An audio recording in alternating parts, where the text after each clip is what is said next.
안녕하세요. 저는 올해로 85살, 평생을 환자들과 함께 살아온 내과 의사 박정철입니다.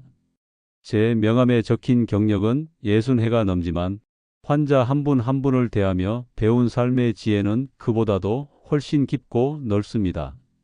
요즘은 병원보다 집에서 더 많은 시간을 보내고 있지만 제 마음은 여전히 진료실에 앉아 있는 것처럼 여러분 한 분 한 분의 건강을 걱정하고 또 응원합니다. 제가 의사로서 보낸 60년이라는 시간은 단순히 환자를 치료하는 것을 넘어 인간의 몸과 마음이 얼마나 긴밀하게 연결되어 있는지, 그리고 작은 생활 습관들이 얼마나 큰 건강의 차이를 만들어내는지를 배우는 여정이었습니다. 오늘은 우리 삶에서 아주 흔하지만 그만큼 자주 지나쳐버리는 건강 비결 하나를 이야기해 보려 합니다. 바로 부엌 구석에 조용히 놓여 있는 작은 병, 식초 이야기입니다. 혹시 이런 표현 들어보신 적이 있나요? 초를 친다. 음식에 적당히 초를 치면 감칠맛이 나고 맛이 살아나지만 너무 많이 치면 음식 망친다는 말이죠. 그런데 이 말이 어느새 사람들 사이에서는 좋은 분위기를 망친다거나 일 잘 되는 판에 재 뿌리는 사람을 두고도 쓰이게 됐습니다. 참 재밌지요. 우리말 속에는 이렇게 생활의 지혜가 자연스럽게 녹아 있습니다. 특히 음식과 관련된 표현들은 우리 선조들의 오랜 경험에서 비롯된 것이 많아서 그 안에 담긴 의미를 들여다보면 건강을 지키는 비결도 함께 발견할 수 있습니다. 하지만 오늘 저는 그 식초가 우리 건강에는 얼마나 귀한 선물인지, 그동안 우리가 얼마나 과소평가하고 있었는지를 찬찬히 풀어드리려 합니다. 사실 식초는 그냥 맛을 더하는 조미료가 아니라 5,000년 넘는 역사 속에서 사람들을 살리고 치유하고 때로는 삶을 더 풍요롭게 해준 중요한 친구였습니다. 멀리 갈 것도 없이 예전 중국의 주나라 기록에도 식초를 만드는 법과 약으로 쓰는 법이 남아있고, 고대 이집트에서는 클레오파트라가 사과 식초를 마셨다는 이야기도 전해지지요. 심지어 로마 시대에는 군인들이 행군할 때 식초를 물에 타서 마시며 체력을 보충했다는 기록도 있습니다. 이는 식초가 단순한 음식 첨가물이 아니라 건강을 지키는 역할도 해왔음을 보여주는 좋은 예입니다. 수리 발효를 거쳐 또 한 번 변하면 생기는 것이 바로 식초인데, 그만큼 자연스러운 과정에서 생겨나는 귀한 산물이라 할 수 있습니다. 발효 과정이란 게 미생물의 작용으로 좋은 성분들이 더 잘 흡수될 수 있는 형태로 변화되는 신비로운 여정이니까요. 우리 동양의학에서는 식초를 단순한 음식 재료로만 보지 않았습니다. 동의보감에는 식초가 고기나 생선, 채소 속에 있을 수 있는 해로운 성분을 해독한다고 했고, 피가 부족하거나 어지럼증이 있을 때도 도움이 된다고 적혀 있습니다. 또 몸 밖으로는 상처를 소독하거나 통증을 줄이는 데도 썼다고 하지요. 그리고 한의학에서는 신맛, 그러니까 산미가 우리 몸을 단단히 다잡고 모아주는 수렴 작용이 있다고 설명합니다. 마치 흩어진 기운을 모아주듯이요. 동의보감뿐만 아니라 본초강목이나 식료본초와 같은 다른 의서에서도 식초의 약효에 대해 상세히 기록하고 있는데, 특히 몸 안에 열을 내리고 독을 제거하며 음식의 소화를 돕고 혈액순환을 촉진한다는 내용이 공통적으로 나타납니다. 한의학적으로는 식초가 간과 비장에 작용하여 기혈을 조화롭게 한다고 보는데, 이는 현대의학에서 말하는 대사 조절과도 연관된다고 볼 수 있습니다. 사실 식초는 예부터 우리 삶 속 곳곳에 스며 있었습니다. 몸을 씻을 때 목욕물에 한 컵 넣으면 때가 잘 밀리고, 섬유유연제가 없을 때 헹군물에 넣으면 옷에서 냄새가 쏙 빠진다는 것도 요즘 많이 알려진 팁입니다. 저는 병원 다닐 때 가운에서 땀 냄새가 날까봐 헹군 마지막에 식초 반 컵 정도 넣고 돌렸던 기억이 납니다. 또 등산 다니시는 분들, 특히 캠핑 가는 분들 사이에서는 식초를 소량 챙겨가는 경우도 많아요. 말벌에 쏘였을 때 응급처치용으로 쓰기 위해서지요. 말벌 독은 염기성이기 때문에 산성인 식초로 중화하면 도움이 됩니다. 이런 걸 보면 식초는 단순히 입맛을 돋우는 재료가 아니라 우리 몸을 보호하는 생활약 같은 존재라고 할 수 있습니다. 집안 청소에도 식초는 훌륭한 동반자입니다. 유리창을 닦을 때 물에 식초를 약간 섞어 사용하면 기름때가 쉽게 제거되고 물자국 없이 깔끔하게 마르죠. 싱크대나 수도꼭지의 물때 제거에도 식초만 한계 없습니다. 식초를 면봉에 묻혀 닦으면 쉽게 제거되니까요. 이렇게 식초는 우리 삶의 여러 측면에서 유용하게 쓰이는 다재다능한 물질입니다. 어릴 적 저희 어머니께서는 목에 생선가시가 걸리면 맨밥을 꿀떡 삼키거나 식초 한 숟갈을 마셔보라고 하셨던 기억도 납니다. 물론 지금 생각하면 그렇게 무턱대고 삼키는 건 위험한 방법이지만 그만큼 식초가 생활 속에서 자주 쓰였다는 증거이기도 합니다. 예전에는 내시경이 없었으니 그저 이런 민간요법에 기대야 했던 거지요. 요즘은 병원 가서 금방 뺄 수 있으니 가시 걸렸을 땐 꼭 병원 가셔야 합니다. 저는 의사로서 많은 환자들이 식초에 대한 여러 가지 민간요법을 믿고 오시는 것을 봤습니다. 그 중에는 근거가 있는 것도 있고 그저 습관적으로 전해 내려온 것도 있었죠.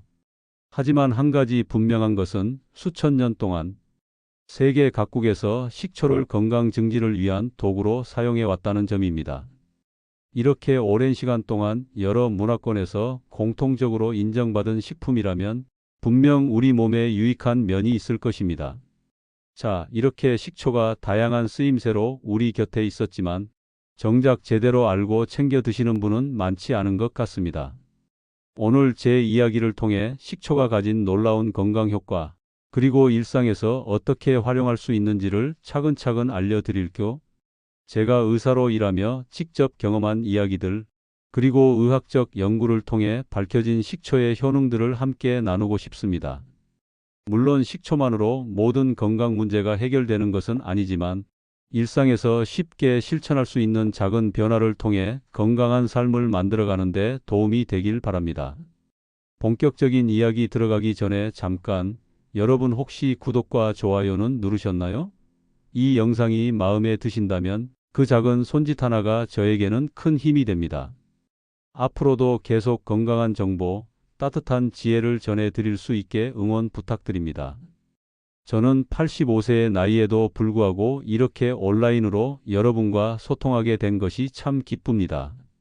디지털 기기를 다루는 것이 쉽지만은 않지만 제가 평생 환자들을 만나며 얻은 지혜를 더 많은 분들과 나눌 수 있다는 생각에 열심히 배우고 있답니다.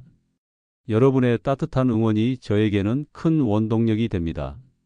자, 그럼 이제 본격적으로 식초가 우리 몸에 어떤 도움이 되는지 하나씩 알아볼까요? 먼저 많이들 궁금해하시는 부분부터 짚고 가겠습니다. 식초가 다이어트에 도움이 된다. 이런 이야기 들어보신 적 있으시지요? 단순한 말이 아닙니다. 식초 속에는 아세트산이라는 성분이 들어있는데 이게 우리 몸에 들어가면 식욕을 약간 억제하고 배가 좀 더 쉽게 부르게 도와줍니다. 쉽게 말해 밥을 적당히 먹고도 배가 든든한 느낌이 드는 거지요. 그래서 식사 전에 식초를 물에 타서 조금 마시는 분들도 계십니다. 저도 예전에는 회진 돌기 전에 공복에 한 잔 마시곤 했어요. 자연스럽게 점심량이 줄고 속도 편안하더라고요. 최근 연구에 따르면 식초를 꾸준히 섭취한 그룹이 그렇지 않은 그룹보다 체중 감소 효과가 더 높았다는 결과도 있습니다. 물론 식초만 마신다고 갑자기 살이 빠지는 건 아니지만 올바른 식습관과 함께할 때 더욱 효과적이라는 것이죠. 식초가 지방 분해를 직접적으로 돕는다기보다는 전반적인 신진대사를 활발하게 하고 섭취하는 음식의 양을 자연스럽게 조절하도록 도와준다고 보는 게 더 정확할 것 같습니다. 그 다음은 혈당 조절입니다. 사과 식초 같은 경우는 식후 혈당 상승을 어느 정도 막아준다는 연구들이 있습니다. 식초가 소화 속도를 살짝 늦춰서 혈당이 급격히 오르는 걸 방지하는 작용을 하는 것이지요. 이게 당뇨를 앓고 계신 분들께는 특히 도움이 될 수 있습니다. 물론 절대 약을 대체할 수는 없고 의사와 상의하셔야겠지만 음식 조절 차원에서는 좋은 습관이 될 수 있습니다. 의사로 일하며 만났던 많은 당뇨 환자분들 중에서도 식초를 꾸준히 섭취하시는 분들은 혈당 관리에 도움을 받는다고 말씀하셨습니다. 식초의 아세트산이 소화관에서 탄수화물의 분해와 흡수 속도를 늦추고 인슐린 감수성을 개선하는 데 긍정적인 영향을 미치는 것으로 보입니다. 한 연구에서는 밥을 먹기 전에 식초를 섭취한 그룹이 그렇지 않은 그룹보다 식후 2시간 혈당이 약 20% 정도 낮게 나타났다는 결과도 있었습니다. 이는 결코 무시할 수 없는 수치입니다. 또 하나 중요한 효능은 바로 소화입니다. 식초는 위산 분비를 촉진해 소화를 도와주고 더부룩한 느낌을 줄여줍니다. 특히 기름진 음식을 먹은 뒤 사과 식초 한 스푼을 물에 타서 마시면 속이 한결 가벼워지는 걸 느끼실 수 있을 겁니다. 저도 가끔 갈비찜이나 전을 먹고 나면 속이 묵직할 때가 있는데 그럴 때 사과 식초가 꽤 도움이 되더라고요. 위산 부족으로 소화 불량을 겪는 분들께 식초는 자연스러운 도움을 줄 수 있습니다. 식초 속 아세트산이 약한 산성을 띠기 때문에 위산을 보충해주는 역할을 하거든요. 물론 위궤양이나 위염이 있는 분들은 주의하셔야 합니다만 건강한 분들에게는 적당량의 식초가 소화를 돕는 훌륭한 조력자가 될 수 있습니다. 특히나 나이가 들수록 위산 분비가 줄어드는 경향이 있어 60대 이상의 어르신들에게는 식초의 이런 소화 촉진 효과가 더욱 유용할 수 있습니다. 그뿐인가요? 식초에는 항산화 작용을 하는 성분도 들어 있습니다. 폴리페놀이라고 부르는 성분인데 몸속의 노화 물질, 그러니까 활성산소라는 걸 줄여줍니다. 이게 세포를 보호하고 면역력을 높이는 데도 한몫을 합니다. 나이가 들수록 면역이 중요하지 않습니까? 감기 한번 걸려도 회복이 예전 같지 않지요. 그런 면에서 식초는 일상 속에서 꾸준히 챙길 수 있는 좋은 동반자라고 할 수 있습니다. 특히 과일을 발효해 만든 식초들 마이너스 사과 식초, 포도 식초, 블루베리 식초 등은 원재료의 항산화 성분도 함께 가지고 있어 더욱 효과적입니다. 현대인들은 환경오염, 스트레스, 불규칙한 생활 습관 등으로 몸 안에 활성산소가 증가하기 쉬운데 이런 상황에서 식초의 항산화 성분은 세포 손상을 줄이고 노화를 늦추는 데 도움을 줄 수 있습니다. 면역 체계가 약화되기 쉬운 노년기에는 이런 식초의 효능이 더욱 가치 있게 다가옵니다. 한 가지 더, 식초는 몸속 나트륨, 그러니까 소금을 배출하는 데 도움을 줍니다. 그래서 혈압 조절에도 긍정적인 영향을 준다는 연구도 있습니다. 고혈압 있으신 분들께도 적당한 식초 섭취는 좋은 습관이 될 수 있겠지요.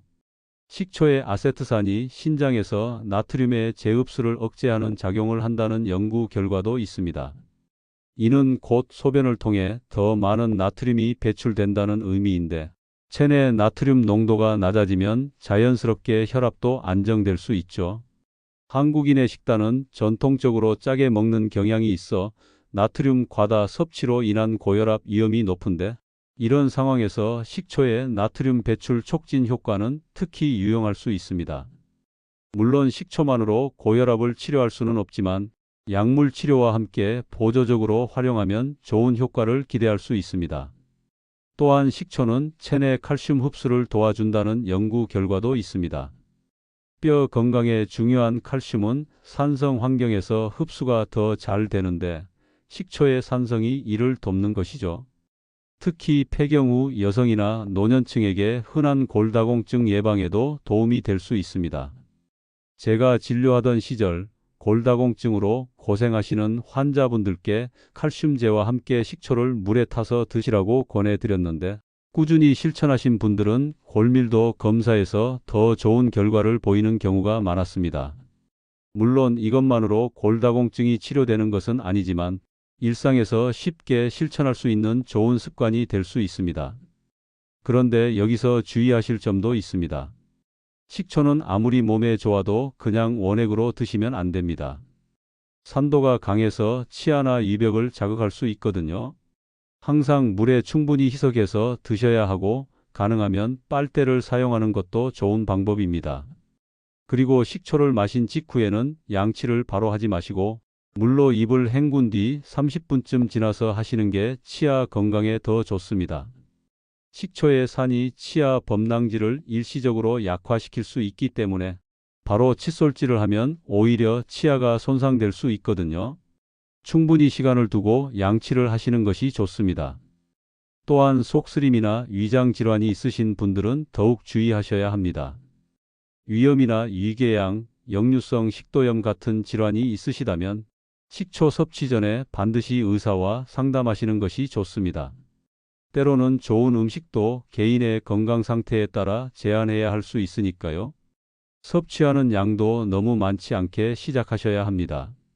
처음엔 하루 한 스푼, 그러니까 약 15ml 정도만 물에 타서 마셔보시고 속이 괜찮으면 조금씩 늘려도 됩니다. 저도 처음엔 물 반 컵에 식초 한 스푼 넣고 천천히 마시는 것부터 시작했습니다. 익숙해지면 하루 2번 정도까지는 괜찮다고 봅니다. 무리하게 많은 양을 섭취하면 오히려 위장에 부담을 줄 수 있고 칼륨 수치에도 영향을 미칠 수 있으니 적정량을 지키는 것이 중요합니다. 특히 신장 질환이 있으신 분들은 더욱 주의하셔야 합니다. 식초가 신장에서 몸속 미네랄의 균형을 조절하는 데 영향을 미칠 수 있기 때문입니다. 신장 기능이 약하신 분들은 반드시 의사와 상담 후에 섭취하시기 바랍니다. 섭취 시간도 중요하지요. 식사 전 15분쯤 전에 드시면 포만감에도 도움이 되고 위산 분비도 촉진돼 소화에도 좋습니다. 하지만 속이 약하시거나 쓰린 분들은 식후에 드시는 게 더 안전합니다. 저는 아침 공복보다는 저녁 식사 전에 한 번, 또 기름진 걸 먹은 날엔 식사 후에도 한 번, 이렇게 2번을 나눠 마시는 편입니다. 개인적인 경험에 비춰보면 아침 공복에 식초를 마시면 속이 쓰린 분들이 꽤 있습니다. 반면 저녁 식사 전에 마시면 과식을 예방하고 소화도 촉진할 수 있어 일석이조의 효과를 볼 수 있습니다. 각자의 체질과 건강 상태에 맞게 조절하시는 것이 가장 좋은 방법입니다. 그리고 어떤 식초를 선택할지도 고민이실 텐데요. 보통 마트에 가면 값싼 식초가 있고 조금 비싼 발효식초도 있지요. 생활용으로 쓰실 땐 저렴한 양조 식초도 괜찮지만 몸에 드시는 건 발효식초 쪽을 권해드립니다. 특히 사과 식초나 포도 식초처럼 과일을 자연 발효시킨 식초는 풍미도 좋고 효능도 더 뛰어나다는 이야기가 많습니다. 요즘은 전통 방식으로 만든 현미식초나 감식초 같은 다양한 종류의 발효식초도 많이 나오고 있습니다. 이런 자연 발효 식초들은 단순히 아세트산만 있는 것이 아니라 발효 과정에서 생성된 다양한 유기산과 항산화 물질, 미네랄 등을 함께 포함하고 있어 건강에 더 유익합니다. 약간 가격이 비싸더라도 좋은 원료로 충분한 시간을 들여 발효시킨 제품을 선택하시는 것이 좋습니다. 저렴한 합성 식초는 건강 효과를 기대하기 어렵기 때문이죠. 활용 방법도 다양합니다. 단순히 물에 타서 마시는 것 외에도 샐러드 드레싱으로 활용하셔도 좋고 김치 담글 때 살짝 넣어도 맛이 살아납니다. 고기 요리할 때도 초를 약간 넣으면 고기가 부드러워지고 잡내도 줄어들지요.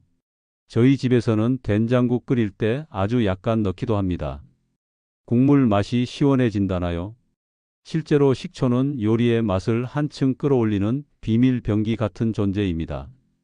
감칠맛을 더해주고 다른 맛들의 균형을 잡아주는 역할을 하거든요.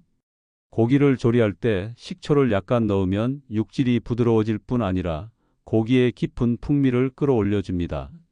생선 요리에 살짝 넣으면 비린내가 줄어들고 담백한 맛이 살아나지요. 또 볶음 요리나 국물 요리의 마지막에 몇 방울만 떨어뜨려도 맛이 확 살아납니다. 이렇게 요리에 활용하면 맛도 좋아지고 건강에도 도움이 되니 일석이조가 아닐까요? 이렇게 식초는 다이어트, 혈당 조절, 소화 개선, 면역력 강화, 그리고 혈압 조절까지 여러 면에서 우리 몸을 도와주는 고마운 존재입니다. 하지만 모든 좋은 것처럼 식초도 과하면 해가 됩니다. 하루 2스푼 물에 타서 천천히 마시는 습관만 잘 지키셔도 충분합니다. 또한 식초의 종류도 자신의 목적과 건강 상태에 맞게 선택하는 것이 중요합니다.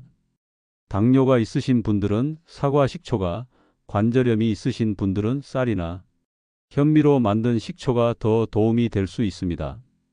각자의 체질과 건강 상태에 맞게 적절한 식초를 선택하고 적당량을 규칙적으로 섭취하는 것이 핵심입니다. 그리고 식초를 섭취할 때 주의해야 할 사항도 몇 가지 있습니다.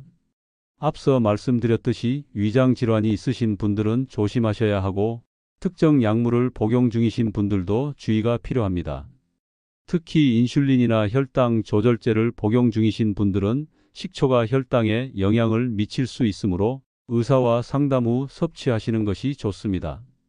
또한 일부 이뇨제나 혈압약과 함께 섭취할 경우 칼륨 수치에 영향을 줄 수 있으니 이 점도 유의하셔야 합니다. 항상 새로운 건강 습관을 시작하기 전에는 자신의 건강 상태와 복용 중인 약물을 고려하여 전문가와 상담하는 것이 가장 안전합니다. 자, 이렇게 식초에 대해 좀 더 깊이 알아봤는데요. 이제부터는 그냥 음식의 조미료가 아니라 건강을 지키는 든든한 파트너로 여겨보시면 어떨까요? 저는 의사로서 항상 환자들에게 이야기했습니다. 어떤 음식도 마법이 아니고 어떤 음식도 독이 아닙니다. 중요한 건 균형과 적절한 양이지요. 식초도 마찬가지입니다. 적당히 꾸준히 섭취하면 건강에 도움이 되지만 과하게 섭취하거나 자신의 건강 상태에 맞지 않게 섭취하면 오히려 해가 될 수 있습니다. 섭취 시에는 반드시 물에 희석해서 드시고 치아나 위에 부담이 되지 않도록 조심하는 것이 중요합니다. 그리고 처음부터 무리하지 않고 천천히 양을 늘려가며 몸 상태를 관찰해 보는 것도 잊지 마시고요. 식초가 체질에 잘 맞지 않거나 속 쓰림이 심하신 분들은 중단하고 전문가와 상담하시는 게 가장 좋습니다. 모든 좋은 음식도 자신의 체질과 건강 상태에 맞게 섭취할 때 진정한 효과를 볼 수 있으니까요. 앞으로도 우리 몸에 유익한 다양한 정보들, 또 삶의 지혜가 담긴 이야기를 나눌 수 있도록 계속 찾아뵐게요. 혹시 오늘 영상이 도움이 되셨다면 구독과 좋아요, 그리고 댓글로 여러분의 생각을 남겨주세요. 건강은 멀리 있지 않습니다. 바로 여러분의 식탁 위에, 여러분의 부엌 속에 있습니다. 오늘도 나와 내 가족을 위해 따뜻한 밥상을 차리셨다면 거기에 식초 한 방울 더해 보시는 건 어떨까요? 그리고 그 작은 습관이 가져올 변화를 기대해 보세요. 건강은 하루아침에 만들어지는 것이 아니라 이런 작은 선택들이 모여 서서히 만들어지는 것이니까요. 여러분 모두가 건강하고 행복한 날들을 보내시길 진심으로 기원합니다. 항상 건강하시고 편안한 하루 보내시길 바랍니다. 감사합니다.